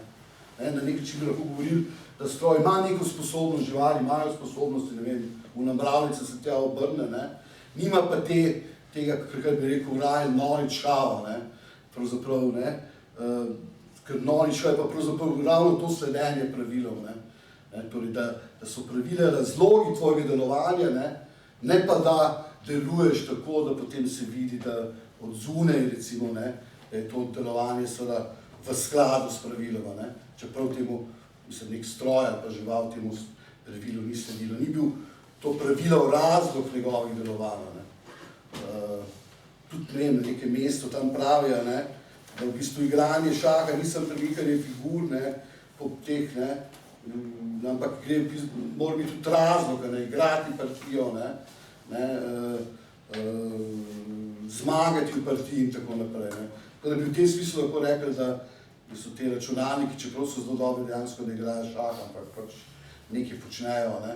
Ja, potem Delujejo v skladu s pravilom, tako, ja. Sledijo pravilom. Tako, ja. To vidiš, ne, Ja. Ta razlika je sicer zelo težka, ampak je pa bistvena za Wittgensteina, ne. Je tudi razlika med, analogna te razlike med vzroki in razlogi dejanja, ne. Torej, razlogi, ne, in seveda, ne, se pravim, ni enostavno to po moje razložiti, ne, ampak zdaj se pravim, da to, bistveno je seveda to, ne, da pravzaprav so razlogi torej nekaj zaradi česa nekaj počnemo, ne, in so seveda na nek način inherentni v našem delovanju, ne, medtem ko pri recimo robotih in teh strojih, no, tega ni, ne. Tako da, seveda pa si lahko, ne, ker vidiš, da lepo piše nekje, ne, zamislimo pa tudi, ne, da je pač tudi stroj živ ali pa, ne, deluje tako kot mi, ampak to je samo neko fiktivno, ne, razmišljanje, ne. Mislim, nekje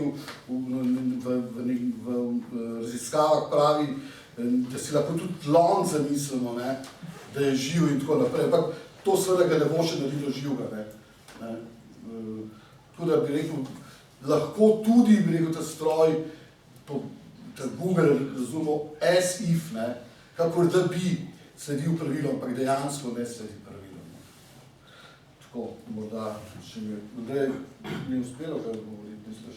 Jaz sem o nekaj podobnega, pa mi zdaj bi pozem na koncu to uporabo, ker jaz sem eno svojo štreno, pa v bistvu smo zdaj čisto ven šli, ampak sam konc te štrene se podjema s tem, kar si ti zanimljivo.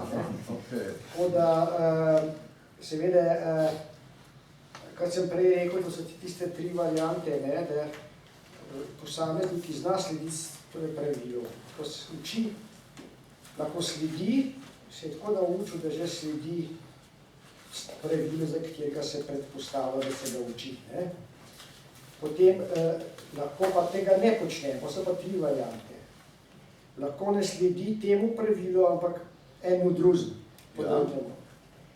Lahko sledi napačno, sicer temu pravilu, ampak napačno. In tretjič, sploh nobenemu pravilu. Recimo, tretja možnost, ki je najbolj zanimiva.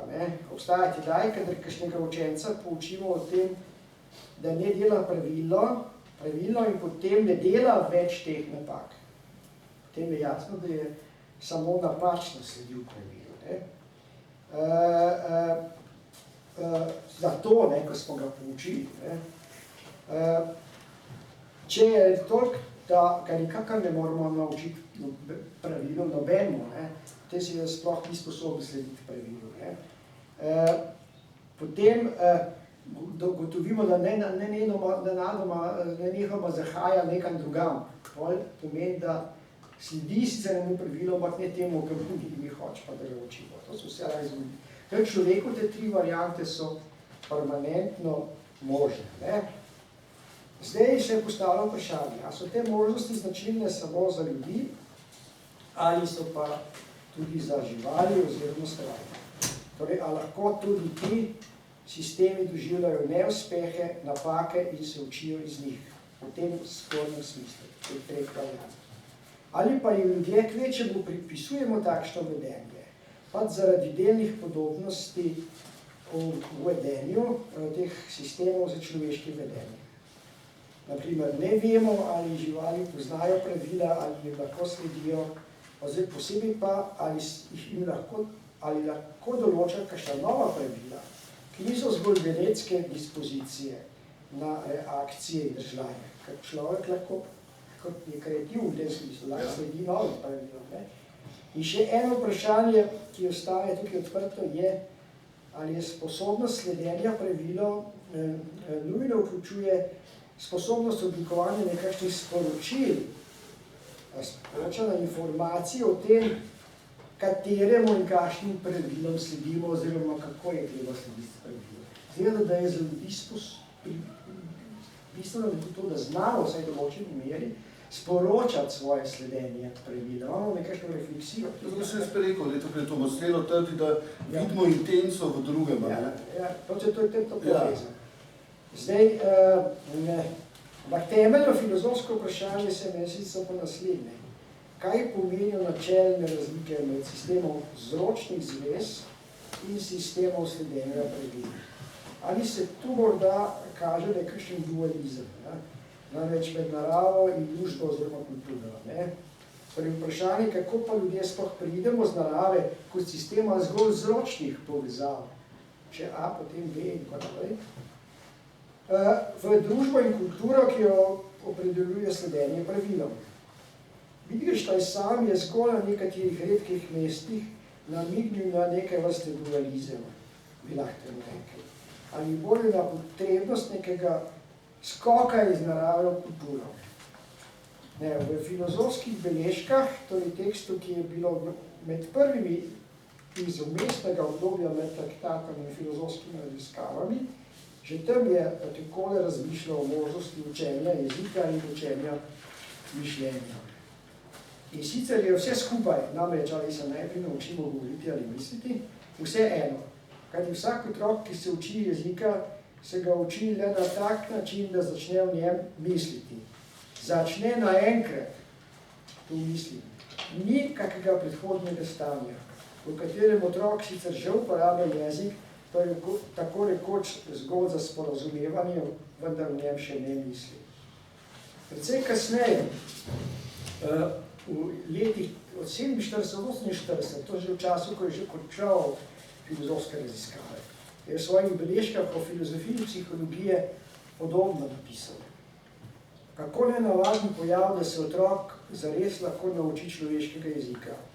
Da se otrok, ne da bi prej vedel o tem, začne govoriti in se na gotov način nauči obvladati to neznansko zapleteno tehniko. Na to misel sem prišel, ko mi je v nekem primeru prišlo do zavesti, kako otrok začenja iz nič in vendar nekega dne uporabi negacijo, s besedico ne, tako kot mi. Malo kasneje je to misel dopolnil vse z nekim vprašanjem in kratko ugotovitvijo, toda kako se lahko otroku naenkrat odpre neka jezikovna igra, Bog ve. Nekoč pa začne nekaj početi. Misli si nekaj podobnega učenju kakšne igre na igralni deski, ki jo otrok vsakodnevno vidi igrati. Zdi se, da po Wittgensteinu ni nobenega umestnika, nobenega interfejsa, nobenega kontinuiranega prehoda med tisto naravno fazo in to kulturno, pravilnostno fazo. Je kvalitativni preskok iz predhodnega neznanja oziroma neobvladanja, nepoznavanja pravil v elementarno znanje jezikovnih iger, logičnih operacij jezika in mišljenja nasploh. Zdi se, da se po Wittgensteinu jezik ne razvije postopoma iz jezikovne narave. Jezik tudi ni rezultat socialnih prisil in dogovorov, kajti oboje že predpostavlja neko ravno jezika. Zato lahko sklepamo, da po Wittgensteinu jezik in sledenje pravilom sodi k biti človeka, ne k njegovim pridobljenim lastnostim ali dosežkom. In enako seveda velja tudi za mišljenje. Toda na tem mestu se lahko vprašamo, kako se lahko zgodi ta preskok iz narave v jezikanje oziroma mišljenje. A se lahko zgodi mimo vzročnosti, poleg nje, preko nje ali kako? Ali pa gre morda za povsem irreducibilen ontološki fenomen, neke vrste neulovljiv in nepovratni kvantni skok ljudi, tako na nivoju posameznikov kot rodu iz narave v družbo in kulturo. In to vprašanje, po mojem mnenju, je temeljnih wittgensteinskih izzivov širomci za filozofsko razpravo. Nimam jaz dokončnih odgovorov, ampak to je pač izziv. Potem pa še vam bom jaz en izziv postavil. Bral sem malo te kritike Wittgensteina, čisto tako. In nekako poleg te kriptičnosti in nerazumljivosti praktično skoraj vsi poudarjajo, da vidijo v tem zgolj neko negativno metodo, kot neko rušenje iluzij in nesporazumov, ne vidijo pa nekaj, na čemer bi lahko gradil neko teorijo ali kakorkoli, filozofijo. Vse to je, na nek način, čisto res. Ja, nekaj v temu, ja, to je. Samo kot si videl, ostajajo neka skrita temeljna vprašanja zadnji, ker to so strašni izzivi. Jaz bi rekel, da so Wittgensteinovi koani to. Tako funkcija koanov ni za tak, da daš teoretski odgovor na njega, ampak da se preusmeri, da ti preusmeri v biti, način gledanja za ti spremenili. Te njegovi, tudi tole vprašanje sem razdal, po mojem ni, ne moreš dati na njih nek teoretski odgovor, ja, zdaj pa skok, da gremo pogledati, kako je dogajanje, to ne bi bilo, ne, ampak moraš zadrti to vprašanje, vedno znova se do njega vračaš, na različne načine te vrača točno na to vprašanje, na to točko, dokaj se ti pogled ne spremeni, ne, na vse skupaj. To je zelo podobno kot zen tehnika, ne. Mislim, da je to Wittgensteinska pozicija. Zato on ne mara nobenih teorij, nobenih odgovorov, nobenih pozitivnih stališč, to vse čira za njega in on to razbija z svojimi številnimi argumenti in paradoksi, ne. Ampak še izmed to ostaja, kot vprašanje pa ostaja, ne. Ker ti teksti dejansko nekaj povzročijo. Ne, on te prisili, da na koncu vidiš, da je v vseh teh njegovih zadevih en temeljni problem, ki sem ga poskušal tukaj naznačiti, ne, ki je vražen, ne, ki se ga ne moreš znebiti, kot Aquinas, ne moreš znebiti, ki se ga enkrat dobiš, je tako pa tista krogla, ne, da ne moreš niti pogolti, niti spluti. Mislim, ker imaš potem tudi vprašanja, pa zdaj vidiš še dejansko, ne, mislim, si to ti tudi v doktoratu zgodovno delal, ne, zares sedi svoje metodi, ne, v samih untersuchungen, ne, ali pa temu, kar bi hotel doseči, ne, ali bi rekel, vendar nek reziduum nekih tez filozofskih vendar še ostane, ne, morda v tem, da zgodba ni dokončana, ne, ampak po drugi strani pa se je že to, ne, je pravzaprav nek rezultata, ne vem, kaj zdaj, meni je zelo zabavno, kako Wittgenstein kritizira samega sebe iz traktata, glede teh, veliko, same argumenta, tega smisla, ne, kako pač kompleks se razstavijo, da more pravzaprav, da če imamo pomen, ne, nečesa, nekega kompleksa, potem ta kompleks mora nekako obstajati in tako naprej, ne. Mislim, da notunka, ne, če rečemo notunk je ostar, ne, potem seveda po tej teoriji traktata, ne, mora biti cel, ne, da pravzaprav nastavek sploh smisel, ne, če se pač ga vržemo v ne vem, kaj je že, Martinovko, ne, potem ne bo več ostar, ne, ga več ne bo, ne, in potem ja, morda pa s tem stavek izgubi smisel, bla, bla, bla, te stvari, ki, ne vem, jih spodbuja traktat, ne. Da reče, mislim, pravi, ta metoda na nek način včasih res zelo banalno zveni, ne, mislim, da v paragrafu, ne vem, 75, kaj pravi, tam ravno, ko govori, ko sem prej govoril o družinski podobi, pravi, ne misli, glej, ne. Kaj to pomeni? To pomeni, ne si vnaprej neke podobe, ne, neke teorije postavlja, poglej, kako stvari delujejo, ne, kako deluje jezik, ne. In pa seveda, namesto te divje teorije iz traktata, tam v temule, ne, v untersuchungen enostavno pravi, ja, kako zdaj funkcionirajo. Ne, ja, nisem najboljš takrat, ko so postavljena na nosilca imena, ne. Na obliku, ne, jaz potem, ne, to pomeni, da najbolj so imena tvojih ključev za šraufata, ne, s tistimi številkami, ne, ena številka 8, pa 9, pa 13, ne, in zdaj, ne, če boš unga, ne vem, če se ti bo en polomil 13, ne bo zdaj rekel, ne vem, da pa stavek v 13 ni več smisel, boš pač rekel, ni je več, ne, in potem vidiš tam pravi nekje na nekem mestu, ne, kaj če potem ni več tega predmeta. Ja, nič, pač, ne, lahko je tudi samo predmet šale, ne, pravi na neki, ne, pravi, ne vem, si predstavljam pač en šraufa tam od spodaj pa kliče, da je ne, samo 13, ne, 18, ko bi daj, on reče, ne vem, klobasa, pa se dva smejita, ne, ne, tega pa ni znotraj sistema, ne, ali pa enostavno reče, da je 13 zgubo, ne, in ni nobenih, recimo, nekih težkih, logično-metafizičnih vprašanj, ne. Na dostih mestih na nek način bi morda rekel, ne, da neko filozofijo zbanalizira, ne, ampak da vides, ne, morda bi lahko rekel, se ne, ampak kaj ti pokaže na neki nesmisel nekih takih, ne, spekulacij, ki se jih je šel, po mojem mnenju, tudi v traktatu na mnogih mestih, ne. To je to, ne. Kaj bomo zdaj razpravljali? Problem pa, kako jih uporabljamo, ne. In tam lepo napiše, kako jih uporabljamo in to je na neki način zadost, ne, kar se tiče raznih imena, ne. Naprimer, neka taka zadeva, no. Tega ponazoritev, tega početja, ne. Ampak ni to potem tudi prelom z neko to klasično analitično filozofijo? Seveda, to je rekel, to ni klasična analitična filozofija ali ta, rekel, bi rekel, rečemo, glavni kanon, ne, teh argumentacij, ne, te razlogi in tako naprej, ne,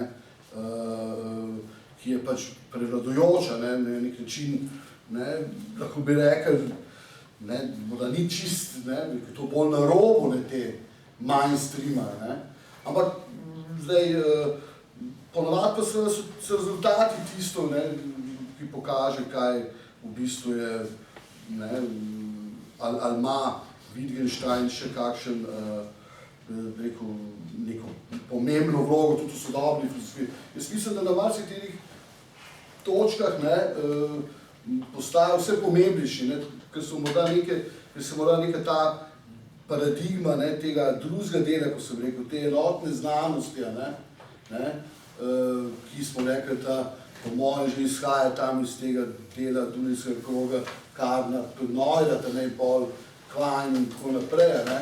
Zdaj, ne bi rekel čisto eksplicitno, ampak se vsaj v neki osnovni obliki morda na neki način izpela na nekih točkah, ne. To se morda kaže tudi, recimo, ne vem, kakšnih, bi rekel, tle, problemih pri kognitivnih znanostih in tako naprej, ne.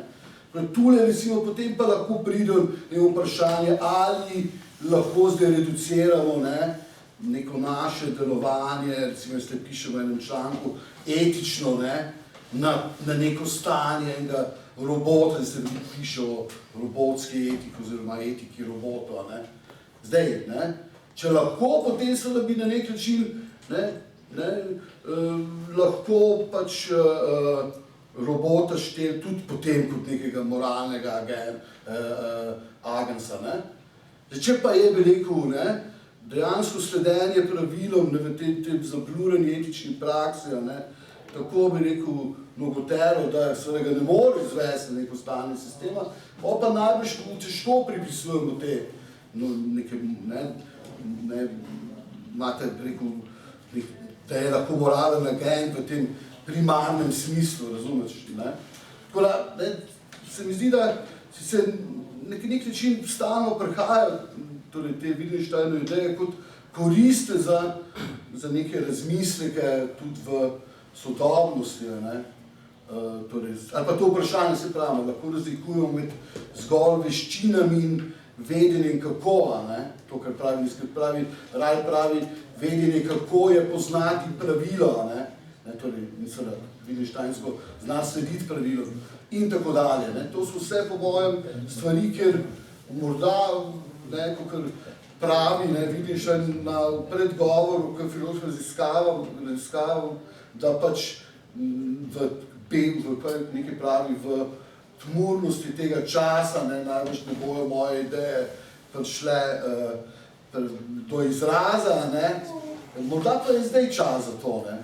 Ne vem, no, ko se pač morda ni nekih rešitev te, bi rekel, nekih dokončnih rešitev na tej drugi strani znotraj te analitične tradicije. Malo Wittgensteinsko zaostro zadevo. Vsa stvar se konča v razliki med smrtno kaznijo in izključitvijo slikarno. Kje je razlika? Kje je razlika? Če so roboti, kadarkoli, umetne stroje, resnico umetna inteligenca, ti bi morali priznati isto digniteto v osnovi kot ljudi. Se pravi, so odgovorni. Če so odgovorni za dejanja, potem jih lahko kaznujejo. V skrajni meri z nečem, kar je podobno smrtni kazni pri ljudem, to je najtežje.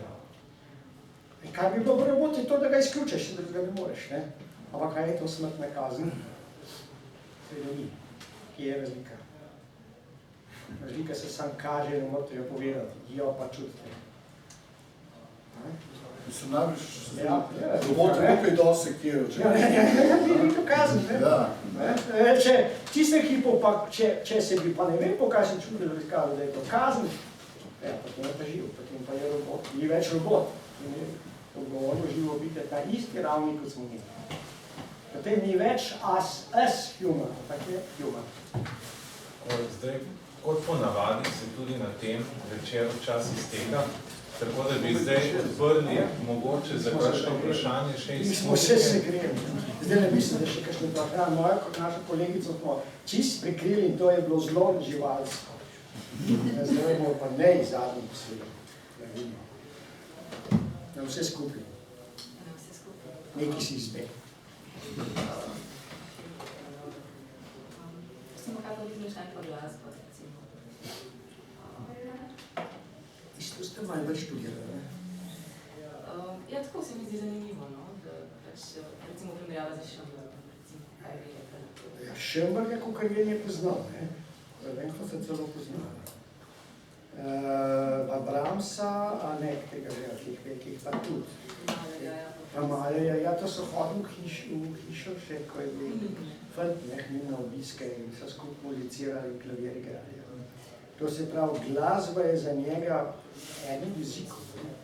Ja, glasba Že v traktatu piše, da je tudi jezik, je tudi slikovni jezik. In tudi kasneje je imel za jezik. Glasba je jezik. Wittgenstein pojem jezika je zelo širok, zajema marsikaj. Nisem jezikami, ampak je tudi, med drugi tudi muziciranje, pa slikanje, seveda so slikali. Nima je Wittgenstein kakšno sliko naredil, ja, naredil je... Kako bi naredil? Vse je v bistvu oni zuo emotikone, ne? Točno emotikone. Poglejte, Berta Wittgensteina imate smeško to, kako hošte, ne? Da je pa mnogo teh risb, ne? Dobro, da je bil arhitekt, je tudi jasno, ker je naredil načrte za vsaj eno hišo. In marsikje je bil tudi arhitekture za njega seveda tudi jezik, ker je marsikaj, ne. Viška, Andrej, mislim, da bi ti hotel dati še glas publike, ne? Ja, počasi bomo morali končati, če imamo mogoče še... Mislim, že ima. Ja. Da ker časa nam zmanjkuje, ne? Ja. Ok. Ja. Samo eno opombo na tole, kar je doktor Rovle, kar ste zdaj omenjali, da če bi izključili stroj ali pa človeka, ne? Da če bi se zaznala ta razlika, da potem ne bi bil as-human, ne, ampak bi bil human. Robot je robot, ne bo nikoli human. Ne vemo. Lahko pa je, ne, to je dejstvo. Ni več ni dejstvo, kaj pa 10 let pa... Ne vem, lahko se da je zgodijo, ne bo jaz načelo ne human, ampak življenjska oblika že, ampak ne oblika človeka. Ne vem, tista temeljna stvar, ki se tle noter kaže, je, da človek kot veliko živih biti ima nekaj, čemu se reče, izhodišče svojega zaznavanja, svojega sveta. On zre z določenega zornega kota, ki ni samo zorni kot zrenja, ampak tudi pomenjanja, ne? On je v temu tle nekje, v nekem prostoru čas, nekega središča, nekega zornega kota gre. Zaenkrat to še stroj nima, ne?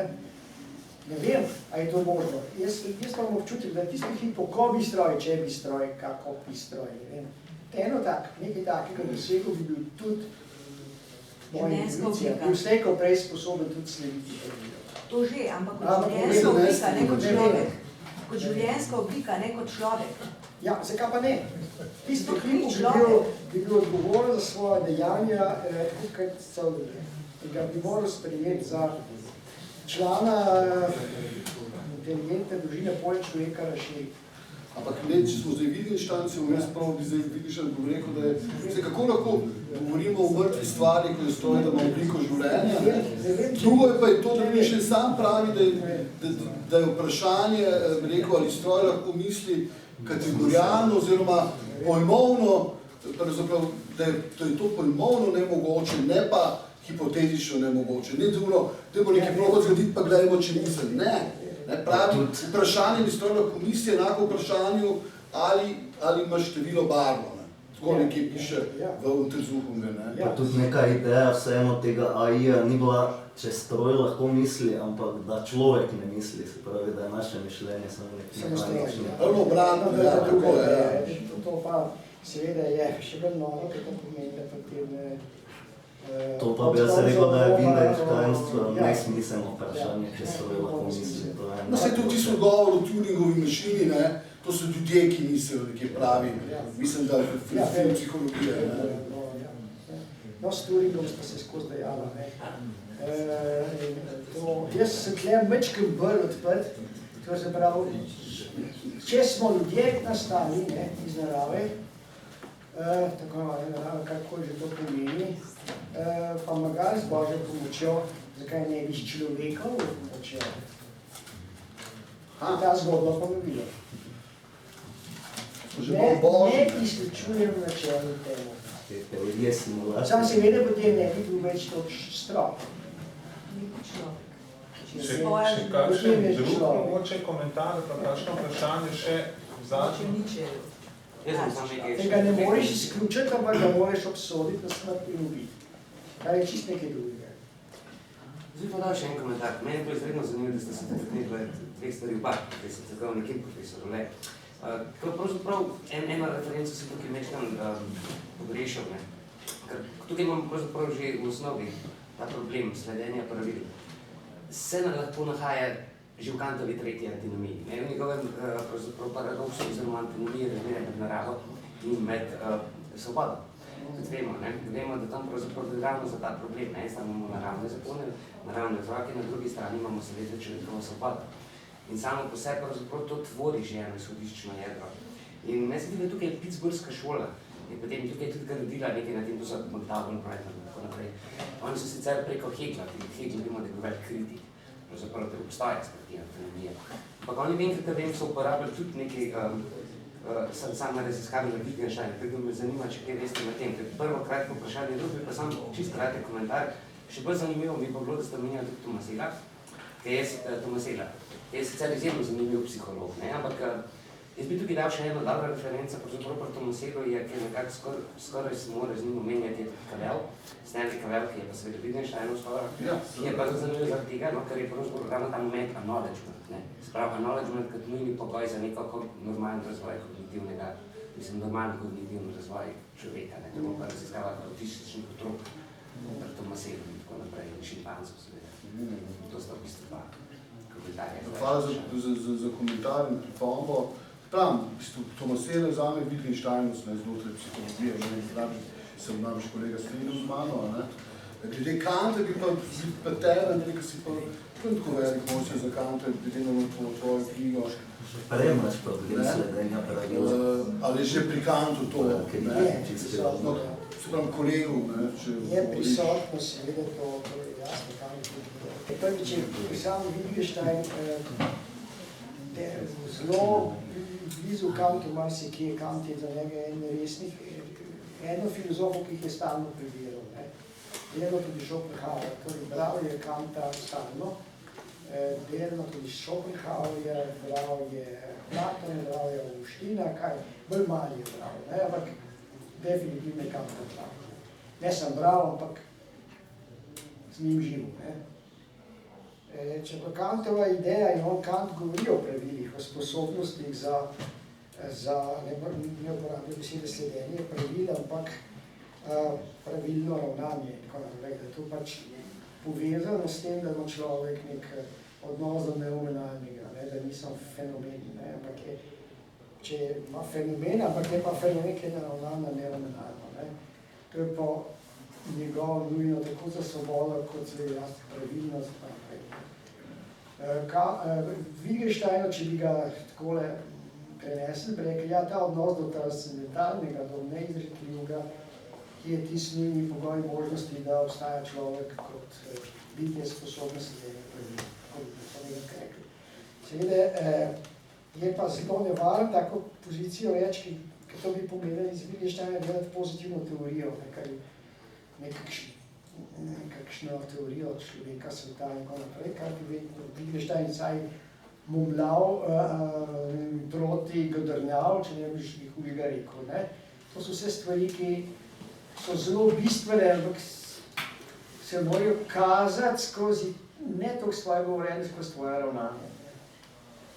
Torej, ali mi ravnamo na ta način, da smo nekakšno zavestno v odnosu do te transcendentalnosti ali ne, ali zgolj blefiramo. Tukaj je Wittgenstein zelo ostra merila, recimo za povem takoga. Zaradi tega je sem 5 ljudi naredilo pri njemu izpit. Cel njegove karijere.